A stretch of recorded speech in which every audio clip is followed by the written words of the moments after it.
홈팀 가시와 레이솔 포메이션은 3-4-3이며 카키타는 공중볼 경합과 포스트 플레이에 강점을 지닌 정통형 스트라이커고, 고이즈미는 측면에서 크로스 전개에 집중하지만 드리블 돌파보다는 정형화된 전개에 치우친다. 야마다는 중원에서의 전개와 압박 커버에 집중하는 유형으로 공격적인 전진성은 제한적인 편이며, 가시와는 전체적으로 카키타의 머리를 향한 롱볼 위주의, 단조로운 공격 루트를 반복하는 경향이 강하고, 측면 전개 이후 크로스를 시도하지만 세컨드볼 회수율과 패턴 다양성은 부족한 상태다. 원정팀 교토 퍼플산과 포메이션은 4-3-3이며 나가사와는 박스 안에서의 마무리 역할에 집중하며 연계보다는 타이밍 침투에 의존하는 스타일이며, 히라가는 인버티드 윙어로 중앙 침투를 자주 시도하지만 공간 활용이나 창의적인 패스 연계는 부족하고, 요네모토는 수비적인 전개와 커버링은 가능하나 빌드업에서 공격 전환의 속도는 떨어진다. 교토 퍼플산과는 히라가의 드리블 의존도가 지나치게 높고 나가사와로 연결되는 루트 외에는 별다른 전개 방안이 없고, 특히 전방에서의 움직임이 정적이며 대체 자원 투입 이후에도 경기 흐름에 큰 반전이 나타나기 어려운 구조다. 양팀 모두 정형화된 공격 패턴에만 의존하고 있으며 플랜 B가 전무한 상황 속에서 수비 집중력이 오히려 더 돋보일 가능성이 높고, 특히 후반 교체 이후 흐름 반전 기대감도 낮기 때문에 전체적인 경기 내용은 루즈하게 진행될 수 있고 무승부 가능성이 가장 안정적인 선택지로 판단되는 매치업이다. 홈팀 가와사키 포메이션은 4-2-3-1이며 야마다는 박스 근처에서의 볼 운반과 슈팅 연결에 능하나 마무리 집중도는 떨어지는 편이며, 마르시뉴는 측면에서의 드리블 돌파는 위협적이나 크로스 완성도와 결정력에서 들쑥날쑥한 흐름을 보인다.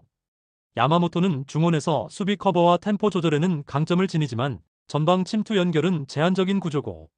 가와사키는 전체적으로 점유율을 가져가려는 의도는 있으나 전방 마무리 루트에서 효율이 낮고, 특히 최근 홈 경기에서는 단조로운 볼 순환 속에서 세컨드 찬스를 만들어내지 못하며 무득점 빈도도 증가하고 있다. 원정팀 비셀고베 포메이션은 4-3-3이며 사사키는 결정적인 마무리보다는 연계 중심의 움직임을 선호하는 유형이며, 장파트리크는 제공권은 갖추고 있지만 박스 내에서의 민첩한 반응이나 침투에서 강한 인상을 주진 못하고 있고,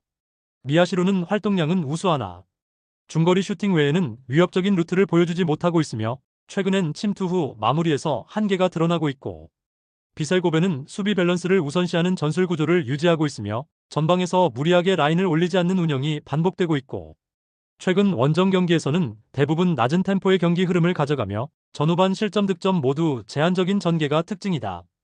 양팀 모두 조직력 중심의 수비 전술을 기반으로 운영되고 있으며 전방 공격 루트는 제한적이며 경기 템포 역시 높지 않아 득점이 터질 가능성보다 버티는 구도가 반복될 여지가 높고 무승부 흐름으로 접근하는 것이 가장 실전성 높은 선택이다. 홈 요코하마 마리노스 포메이션은 4-4-1이며 안데르손 로페즈는 최전방에서 포스트 플레이와 마무리를 동시에 책임지는 핵심 스트라이커고, 얀 마테우스는 측면에서의 침투 타이밍과 크로스 정확도가 뛰어난 자원이며 아마노주는 중원에서 볼 전개와 탈압박 조율을 담당하는 플레이메이커고, 요코하마는 풀백 가토와 스즈키가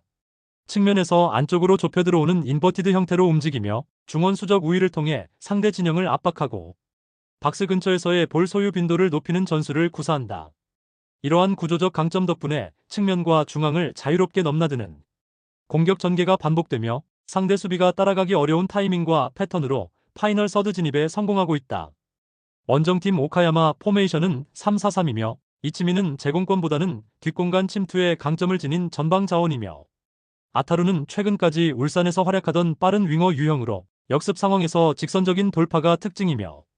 카미야는 중원에서 전진 패스를 시도하지만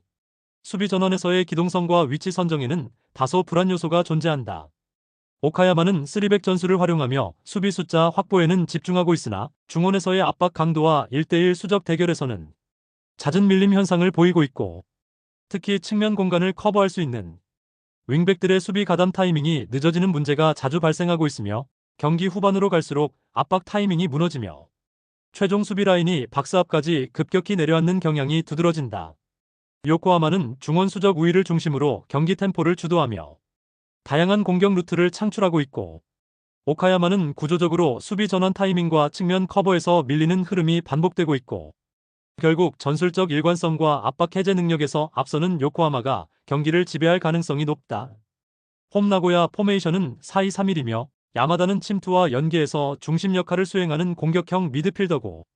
마르시뉴는 측면에서 1대1 돌파 능력이 뛰어나지만 수비 기여도가 낮은 편이며, 야마모토는 중원에서 볼 배급과 탈압박 전개 능력을 모두 갖춘 자원이며, 나고야는 인버티드 풀백 전술을 간헐적으로 활용하며 볼 점유율과 패스 전개 중심의 경기를 시도한다. 하지만 지나치게 중앙으로만 볼이 몰리면서 공격의 다양성이 떨어지는 문제점도 자주 노출되고 있다. 원정팀 시미즈 포메이션은 4-3-3이며 사사키는 제공권과 버티기 플레이에 능한 스트라이커고,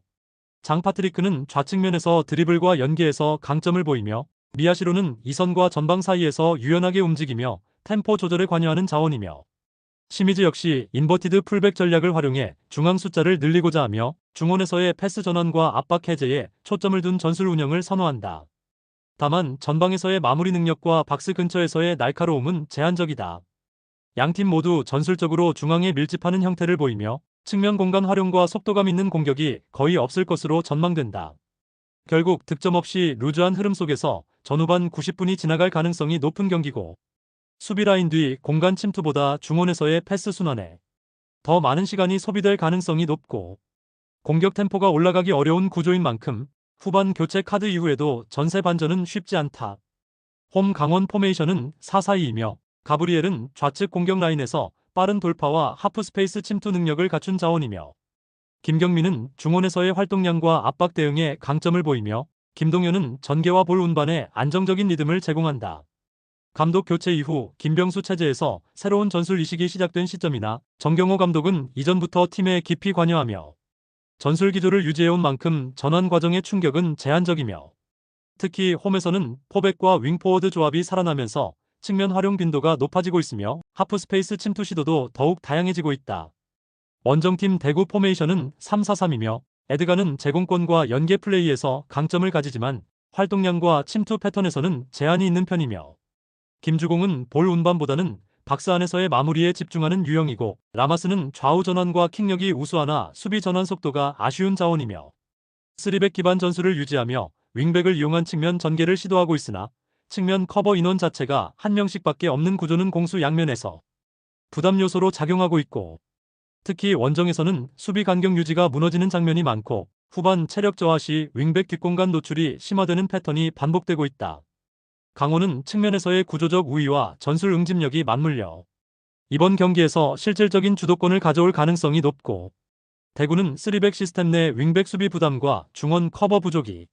실점 위험으로 이어질 수 있는 구도고, 지금 이 타이밍에 강원을 지지하는 것은 포지셔닝 상으로도 전술적으로도 정답에 가깝다. 홈포항 포메이션은 4-4-2이며 이호재는 제공권 장악과 연계 플레이 모두에 능한 전방 자원이며, 김인성은 빠른 돌파와 전환 속도에서 강점을 보이며, 오베르다는 중원에서의 패스 연결과 볼 배급이 안정적인 자원이며, 부상으로 김종우와 완델손이 이탈했지만 기존 주전 조합의 조직력이 유지되고 있으며 홈에서의 공수 밸런스가 뛰어나고, 특히 홈에서는 전방 압박과 세트피스 대응 능력이 날카로우며 수비 라인도 간결하게 작동하는 흐름을 보여주고 있다. 원정팀 제주 포메이션은 4-3-3이며 에반드로는 피지컬과 공간 침투에 강점을 가진 공격 자원이며, 유인수는 측면에서의 속도감은 있으나 수비 전환에서의 기복이 있으며, 남태희는 중원에서 탈압박과 전진 패스를 수행하는 유형이며, 하지만 장거리 원정과 복잡한 이동 동선으로 인해 체력 소모가 극심하며 육지 원정 때마다 경기 집중력 저하가 반복되고 있고, 특히 이번 경기는 하루 회복일이 적은 일정 속에서 진행되며 체력 분배와 수비 집중력 유지가 큰 과제로 남아있다. 포항은 하루 회복일 우위와 홈 경기 이점을 바탕으로 안정된 흐름을 유지하고 있고, 제주는 반복되는 육지 원정과 여름철 이동 이슈로 인해 체력적 부담이 누적되고 있으며 경기 후반으로 갈수록 집중력 저하가 두드러질 수 있고, 이번 매치는 체력과 경기 준비도 모두에서 앞서는 포항이 우위를 점할 가능성이 높다. 홈 전북 포메이션은 4-3-3이며 콤파뇨는 박스 안에서의 결정력과 위치 선정에 강점을 보이는 자원이며, 전진우는 중원에서 템포 조율과 탈압박이 가능하고, 김진규는 전방 압박과 이선 침투를 겸할 수 있는 유형이며, 하지만 한국영이 부상으로 이탈한 상황 속에서 중원 수비 밸런스가 흔들릴 가능성이 있으며, 포획 감독 특유의 후방 빌드업과 측면 풀백 전진 전술은 상대의 빠른 압박에 대응력이 떨어지는 약점도 공존한다. 특히 직전 서울전에서도 실질적인 점유율과 빌드업 흐름을 내주며 득점 외에는 전체 경기력이 밀리는 흐름이 확인되었다. 원정팀 FC 서울 포메이션은 4-4-2이며 클리말라는 시드니 FC 시절부터 전북을 상대로 강점을 보였던 공격 자원이며 정승호는 중원 전개와 역습 연결에 특화된 플레이를 가져가며 링가드는 중앙과 측면을 넘나드는 유연한 움직임을 통해 수적 우위를 만든다. 김기동 감독 체제에서 서울은 후방 빌드업에서 중앙 압박으로 전환하는 흐름이 강하며 전북의 전형적인 측면 활용 루트를 효과적으로 끊어낸 바 있고,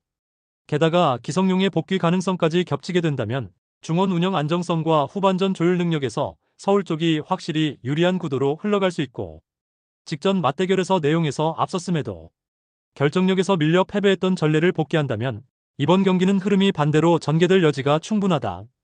서울은 전북의 전술적 약점을 공략할 수 있는 충분한 준비가 되어 있으며 여름 이적 시장 이후 공격의 완성도 또한 향상된 흐름이며, 반면 전북은 리그 순위는 좋지만 내용면에서 최근 경기들에서 꾸준히 흔들리는 장면이 관찰되고 있고,